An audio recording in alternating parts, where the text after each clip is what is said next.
આરતી અને મંત્ર. આ આરતી અને જે વિધિ થાય એ બીજા અવતારનો એક અવતારનું અનુસંધાન છે. આવતા આવતાનું થનું અનુસંધાન કરી આપું છું તો કે તમને આ બધો સત્સંગ પ્રાપ્ત થાય અત્યારથી જ બધું ગોઠવેલું તો કારણ કે એક કે કોઈને 2 અવતાર, કોઈને 3 હોય, કોઈને 1 જ હોય તો અને કોઈને 10 અવતાર કરે લોભીઓ માણસ હોય ને. પણ લોભ્યો તમે કોને કહો? હે લોભ્યો કઈ રીતે? હજુ કે થાય છે અવતાર એટલે જે જ્ઞાન લઈ ગયો હોય સત્સંગમાં ના આવતો હોય, પુરુષાર્થ ના કરતો હોય, ખોલને પુરુષાર્થ ના કરતો હોય શું થાય છે? એટલે એને કરવું તો જોઈએ જ ને. શું થયું છે? એને આ બધું આજે તમે સૂચના, તમે જે આજ્ઞા આપી છે એ પ્રમાણે વર્તવું તો જોઈએ જ ને. તો એ પ્રમાણે વર્તે તો પછી 1-2 અવતારમાં પતી જાય ને. આપણે તો તેના માટે બધું આપ્યું કે જો બધી પહોંચે તો બધું કરવું. સબૂત આપીએ તેના કરતા કઈક આ વસ્તુ મેરા પામ પત્ની કરશે એ કઈ બિચારો ઉપયોગ કરશે. એટલે જોયા કર્યા વગર બધું આપ્યા કર્યું છે. શું કર્યું છે? જોયા કર્યા વગર. હા, આપડે એ જોયા નથી કે પાત્ર જોયું નથી, પાત્ર છે કોણ છે જોયું નથી. જેટલું લાભ થયો એ જોયું.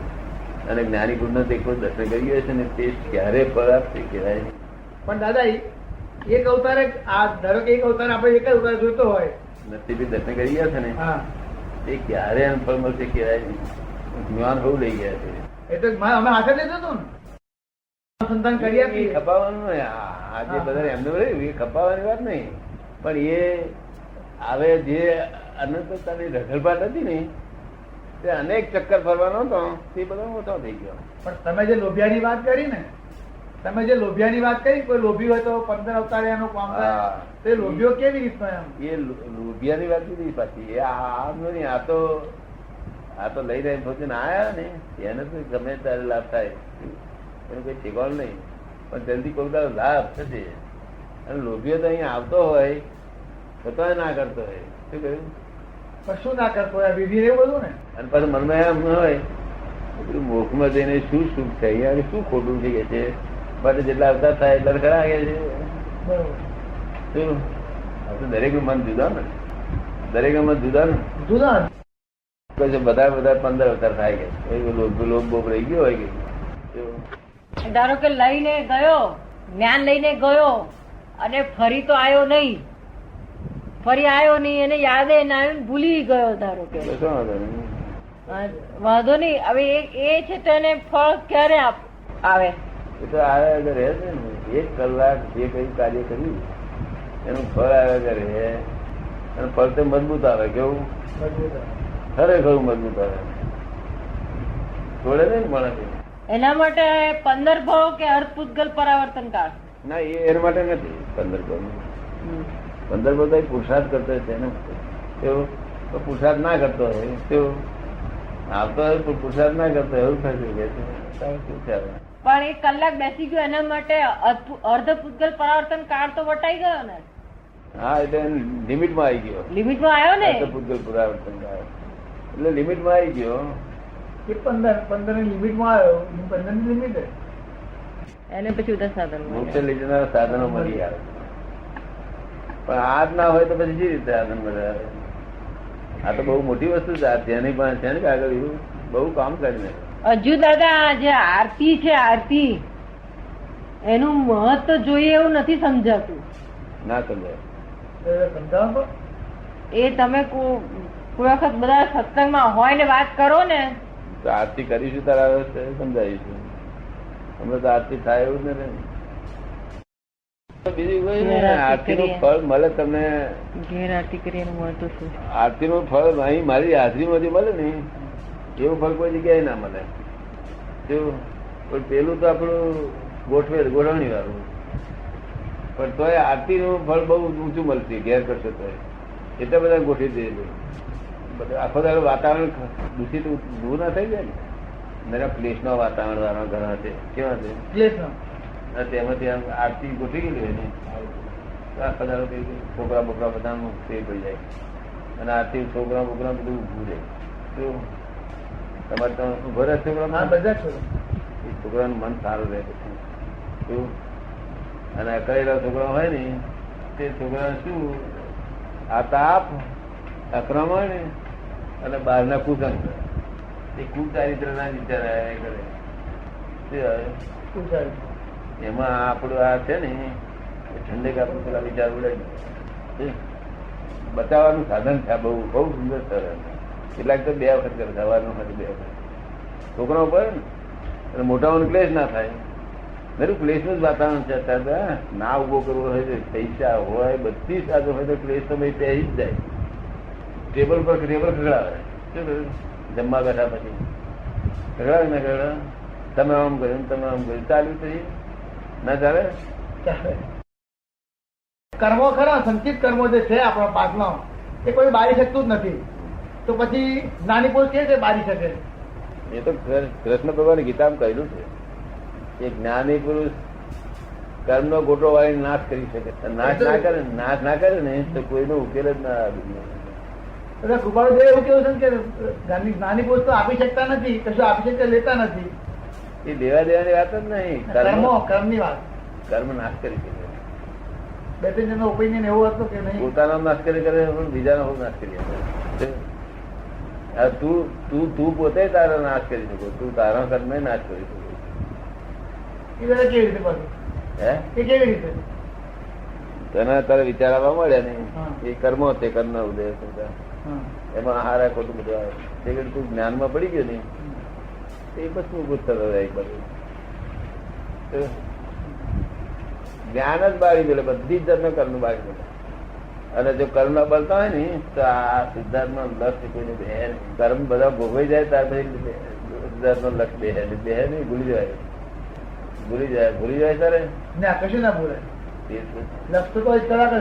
એટલે કૃષ્ણ ભગવાને કહ્યું છે ગીતામાં કે જ્ઞાની પુરુષ કર્મનો ગોટો વાળીને નાશ કરી નાખે છે. અને જ્ઞાની એ જ હું છું, મારો આત્મા છે. ભોગવટો શોનો રહે છે? હે આ બધી ભોગવટો શોનો રહે છે? બાકીના ભોગવટો તો કર્મ બધા કેવા પ્રકારનો છે કે જે કર્મ જો બરફ રૂપે થયો નથી. ખીજા નથી, હે ઠંડો નથી પડ્યા, વરાળ રૂપે નથી અને બરફ રૂપે નથી, પવન પાણી રૂપે છે. હવે જયારે એને એકદમ એ પાણીને જો એકદમ તાપ લાગશે તે એ ગરમ થશે વરાળ રૂપે થઈ જશે. એ પાણીને ઠંડક લાગશે તો એ બરફ રૂપે થઈ જશે. સમજે ને? જે બરફ અને વરાળ રૂપે થયો એ કર્મ નાશ ના થાય. પાણી રૂપે હોય એટલો જ નાશ થઈ શકે.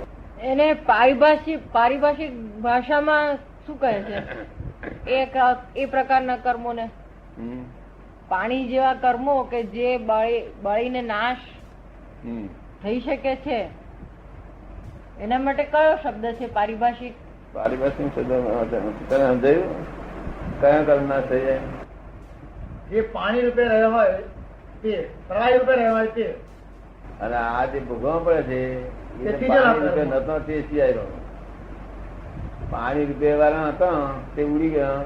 તેથી અનંતતાનું બધું ધૂળધાળી ઉડાડી દીધું. પાણી રૂપે કર્મ એનું જરા વધારે વિસ્તારથી સમજાવો ને કે કેવા હોય એ કર્મ? એ કર્મો કેવા હોય કે જે ઉડી જાય? એ ગમે તેવા હોય. કર્મ એવું હોય ને, કર્મ એવા નથી કે ભાઈ આ માણસ ખૂની હતો, વિષય હતો, એવું જેવું કર્મ લેવા જાય નથી. એવું નહીં. એ કર્મ કેવો હોય, એમ કેવા પ્રકારનો હોય તો ના ઉડે? પાણી રૂપે કઈ રીતના? એમ ગમે તેવા હોય, વિષય હોય, ગમે તેવા હોય, કર્મ લેવા દેવા નથી. ફક્ત એ કર્મ છે તે એવા સંજોગ મળીને રૂપક રૂપે નહીં આવી. એક વાઘમાં પાણી ભર્યું હોય પછી બરફ થઈ ગયો, ભીતો પડી જાય તો પાણી ડરી જાય? પાણી કઈ ડરી જાય? ના. ને અને પાણી હોત તો ડરી જાય, જઈ જાય. એવું આ એનું રૂપક થઈ ગયું હોય. આ બધા ભોગવવા પડે છે ને અત્યારે એ રૂપકમાં એ રૂપમાં આવી ગયા છે. એ જ્ઞાની નહીં ના છૂટ. અને પેલા કઈ બદલી બુદ્ધિ ના કરે. એટલે એનો અર્થ એવો કે જે પાણી રૂપે કર્મો હતા એને ઉડવામાં આ જ્ઞાનીનું નિમિત્ત ભેગું થવાનું વ્યવસ્થિતમાં એવું કે આ જ્ઞાનીનું નિમિત્ત ભેગું થાય ને પેલા કર્મ ઉડી જાય. એને વ્યવસ્થિત લાગે એવું લાગુ નથી લાગુ થતું. વ્યવસ્થિત આત્મા પ્રાપ્ત થતા પહેલો લાગુ થાય. આત્મા પ્રાપ્ત થતા પહેલો લાગુ થાય છે. આત્મા પ્રાપ્ત થયા પછી વ્યવસ્થિત લાગુ નહીં થતું. પછી તમે જે પુરુષાર્થ કરો છો ને પુરુષાર્થ તમારે સ્વાધીન છે. પુરુષાર્થમાં નહીં, પુરુષાર્થ બરાબર, સ્વાધીન છે બરાબર, પણ આ જ્યાં જ્ઞાનીનું જ્ઞાન પ્રાપ્ત થવું તે વખતે આ કર્મોનો ગોટો વાળીને ભસ્મીભૂત થવું, ત્યાં સુધી શું? ત્યાં સુધી તો વ્યવસ્થિત માં જતો. અને હું એ પૂછું નહીં, પછી વ્યવસ્થિત ના આધીન રહેતું નથી. પછી નહીં, એક વખત પ્રગટ થઈ ગયો પછી નહીં. બરાબર, સ્વાધીન રહેશે પછી. અને તે દાડે છે ઉડી જાય છે ને, તેથી આ બધું લક્ષ બેહે ને નહીં તો એ ગુંજારો એ પુણ્ય ને પાપ નો જે પરમાણુ છે ને તે લક્ષ જ ના રહેવા દે, તોડી નાખે. આ તો મેથી યાદ આવ્યા કરે નહીં, આપડે ના કરવું હોય તો યાદ આવ્યા કરે. હવે નસીબ નહીં આવે પણ નસીબ દબાઈ દે. શું થાય? દબાઈ દે. એ બધું લક્ષ નહીં એમ કરતું કરતું બંધ થઈ જાય. ઘણા વખત સુધી આવ્યું છે નસીબ નહીં. શું કર્યું? કારણ પેલો પાપ ધોઈ નાખ્યા હતા ને બધા. આવે પાછા એને દુર્લક્ષ કર્યું એટલે પાપ ભરાય પાછો પાણી વાળા પાછું. પછી પાણી દઈ થઈ જાય. લક્ષ છોડે એટલે આત્માનું લક્ષ બે તો અલક્ષ બે નહીં, બે ચાલુ કરે પુરુષાર્થ કહેવાય. પુરુષ થયા પછી એનો જે કરવામાં આવે ને એ પુરુષાર્થ કહેવાય. નહીં તો પ્રકૃતિ જ કરે છે. શું કરે છે?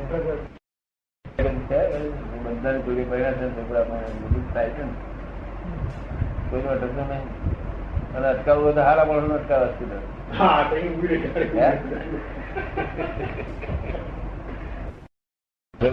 કોઈ ના જોઈએ. ગમે તો ગમે એટલે પાંચરું જોવું જોઈએ. આપણે જોવામાં પાંચરું રાખવું જોઈએ. હવે કહેવાનું શું મૂક્યું કે તારો કર્મ તું બાળી શકું કેવી રીતે? હો એ તો બારી છે કે તેથી આ જ્ઞાન તેનું ને જ્ઞાન થી કર્મ બધા ભરી જાય, બધું થઈ જાય.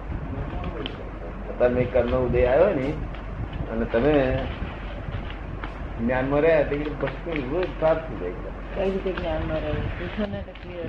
જ્ઞાનમાં કેવી રીતે રહેવું? કઈ રીતે જ્ઞાનમાં રહેવું? આપણા જ્ઞાનમાં ગમે તે શબ્દો, આપણા જ્ઞાનના જે આજ્ઞા છે એના શબ્દો બધા રહેવું તો ના રેવાય ને. હું શુદ્ધાત્મા તું બોલું તો ચાલે ને? હા, તો બરી જાય. ભસ્મીભૂત જ થયા કરે. અજ્ઞાની ને ભસ્મીભૂત થાય કરવા કરી શકે. અજ્ઞાની એ ભસ્મીભૂત કરી શકે. કઈ રીતે? એ વિચારે કરી ભસ્મીભૂત કરે.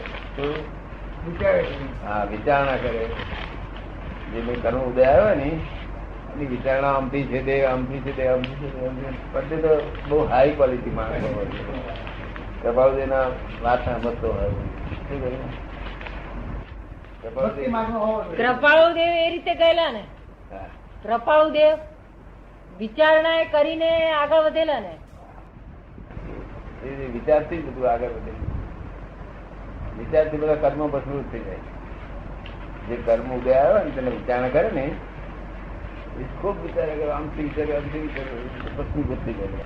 આપણે જ્ઞાન પછી આ જ્ઞાન હોય અને કોઈને એવી વિચારણાની એવી પહેલેથી સ્થિતિ થઈ હોય કે અથવા જ્ઞાન પછી એવી સ્થિતિ ઉત્પન્ન થાય કે જે વિચારણા કરે તો એને ફાયદાકારક કરે કે ડાયરેક્ટ જ્ઞાન વાપરે તો એ સહેલું શોર્ટકટ ગણાય. જ્ઞાન થયા પછી વિચારણા રહેતી નહીં ને. વિચારણા તો પછી મન થઈ ગયું. વિચારણા તો અહંકાર સહિત હોવી જોઈએ. અહંકાર સહિત વિચારણા એનાથી કર્મ ભસ્મીભૂત થાય. એ ના જાણે જ્ઞાતા દસતા, પણ એ શું કે મગજ નું કહેલું જ કર્યા કરો છો કે આ મને દુખ્યું, મને દુખ્યું, મને પકડ્યો. પકડાયા જ નથી કે પકડાયા એટલે હું સમજ્યો. મારું બોલે મને આ બધું હવે અતિશય કરીએ ને હંમેશા એનું કહેલું કરવું જોઈએ. પછી અતિશય કરીએ તો તાવ ચડી જાય શરીરને. શું થાય? તાવ ચડી જાય. પણ એનું કહેલું ના કરીએ તો એ આપડી નબળાઈ છે. એ વધારે કરીએ તો તાવ ચડી જાય. એ કઈ રીતે કહી શકાય તાવ ચડી જાય? એવું તો કઈ રીતે કહી શકાય દાદા? તાવ ચડી જાય એ તો આપણે આગળથી કઈ રીતે કહી શકીએ? નાય ચડે એ તો ભોગવના તન શક્તિ સમજાય ને એની કઈ હદ હોય ને. નોર્માલિટી નહીં રાજદીપ છે કહ્યું ને કે ના અમે તમે નાશો નહીં તારે થોડી વાર પછી ના આરામ. એ સમજી ગયા હતા કે આ બધું પડી જાય એ સમજી જાય નોર્માલિટી. તમે સમજો ને? એ એમ ના ઉતાર્યું કે ના હમણાં નહીં લો. મને સમજાયું હતું કે આ બધા સમજતા નથી કે તારે મને શું થતું હશે.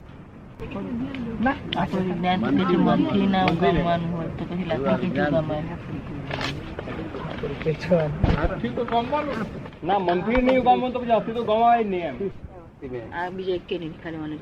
કોઈ જીવને માટે મનથી મેં ઉગામ્યું નથી તો પછી લાકડી સી રીતે ઉગામ? દુનિયામાં કોઈ પણ જીવ નાના જીવ પણ મેં મનથી ઉગામ્યું નથી બધા.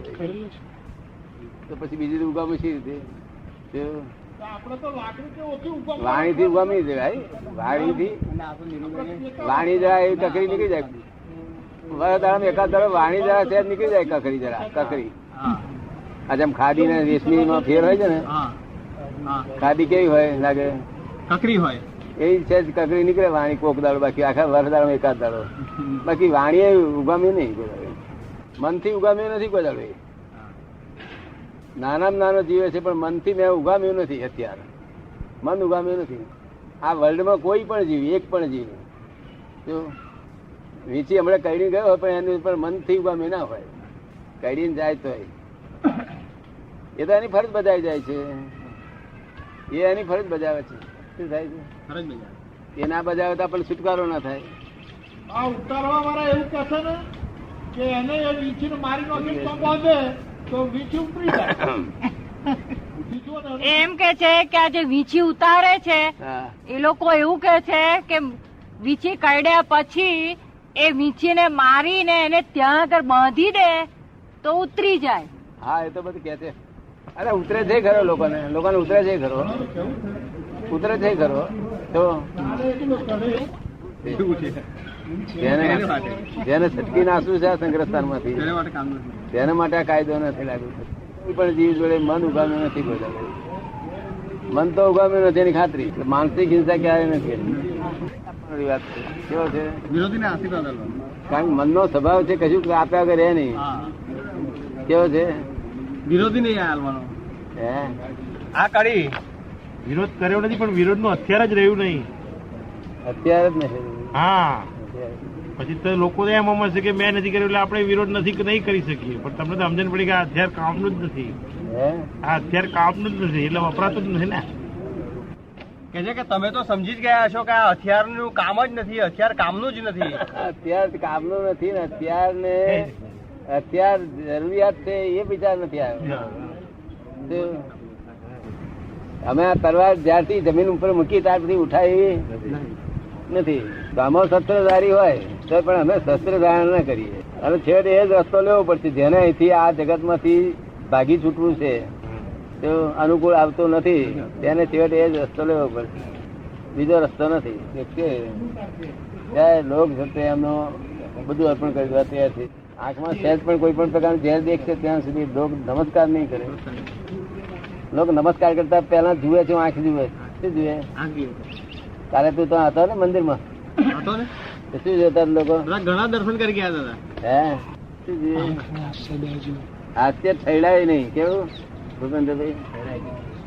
હાસ્ય આમ ખેંચાણ આવે ને તો હાસ્ય થઈ જાય. પેલું મુક્ત હાસ્ય કહેવાય. મુક્ત અજાયબી જુદી દેખાય છે. ભૂલને કઈ ફેજી હોતી જ નથી.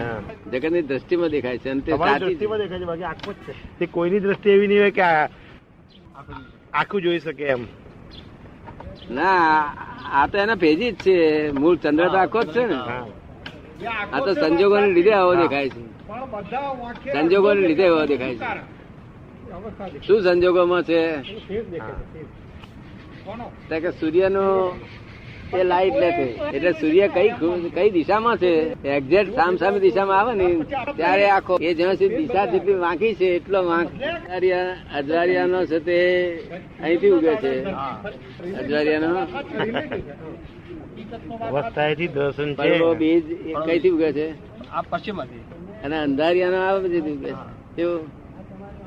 અંધારિયું છે તે આખામાંથી નાનો થતો જાય છે. આ નાનામાંથી મોટો થતો જાય છે. એ બધા એના ક્રમ છે. બધા સૂર્યચંદ્ર ના બે સાયન્ટિફિક સર્કમસ્ટન્શિયલ એવિડન્સ છે, તેથી અમે નામ આપીશ સાયન્ટિફિક તને ઉપસ્થિત થયેલો જે વર્ણન કરે છે તે સાચું નથી. સાચું નથી. એ દર્શન થી મુજાયું છે જગત. હા, એ બુદ્ધિ, હા, એ બુદ્ધિ, એ બુદ્ધિ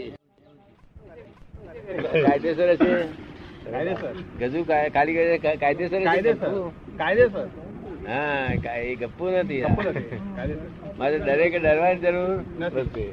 અને કપાય તારે ચોપડે લખવાની જરૂર નથી. શું કહ્યું? હિસાબ ચૂકતા થયો બાકી નહીં તો આવું બને નહીં. એ બી તમારું ખોટું છે કે જે ગણો છો તે બી. એ કેમ કે ભાઈ આ જે પેલા ચંદ્ર ઉપર જઈએ એ પૃથ્વીની આજુબાજુ કેટલા આંટા માર્યા પણ સમય તો ગણાયો ને. આપણો જે સમય તો ગણાયો ને, સૂર્ય 12 વાગ્યાથી 12 વાગ્યા સુધીમાં આવ્યો તો 360 ડિગ્રી ફર્યા, એની પર આપણે 24 કલાક મૂક્યા ને. આપણી ગણતરી ફેરા ઉપર જ છે ને. તો એ ફેરા ઉપર એમ કે આજે ફર્યા એની જો ગણતરી મૂકો તેનું આયુષ્ય વધી ગયું. હા, કોઈએ કરી જાવ સંયોગથી એવું દેખાય છે. આપણે જોઈએ છીએ તે પણ સંયોગથી છે, એ ચાલે છે પણ નિયમથી, સંયોગાધીન ચાલે છે. કોઈ કર્યું નથી, એનો કરતા કોઈ નથી. એટલે સાયન્ટિફિક સર્કમ એવિડન્સ છે ને. હા, 20, 30, 4, 5, 6, 7 પાછું નિયમ ના અધીન. કેવું? નિયમ ના અધીન. નિયમ રાજ ચલાવે છે. કેવું? નિયમ રાજ ચલાવે એટલે વ્યવસ્થિત ના અધીન. એ જે 20, 30, 34 છે ને એ આપણે નક્કી કરેલા નિયમો છે. વાસ્તવિકમાં તો પૂનમ જ છે. આપણે નામ આપેલા છે. આપણે આપેલા છે વ્યવહાર માટે. વ્યવહાર તો પેલા ગણે છે ને પેલી ભરતી ઓટ આવે છે તે કે 30 હોય અને આટલા ગુણીએ તો આટલા વાગે ઓટ આવે, એવું છે ને તમારે? આટલા ગુણીએ એટલે આટલો આવશે. આ તમે પેલું કરે જ ચોપડીમાં પોણે ગુણવાના. 4 પોણું 3, ચોથ હોય તો 3 વાગે આવે. એમ ચોથ હોય 3 વાગે આવે, પાંચમ હોય 4:30 આવે. એવું કે છઠ હોય 4:30 કેટલા વાગે આવે? પૂનમ હોય તો હવા 11 આવે. રાતનો દિવસ નહીં આવે. સુદ વધ આવે ને તો આઠમ થઈ એટલે 8:45 તો 6 વાગે પૂરું ટાઈડ આવી ગયું છે. તો હા, 6 વાગે એટલે એ કે છે કે 6 પતાઈ ગયા 7 થવા ઉતરી ગયું છે. હવે ચાલ હાણો કે એટલે ગાડી હંકારીને જાય પાછો. એ બધું એના પર જુએ ને લોકો સાધના કરે.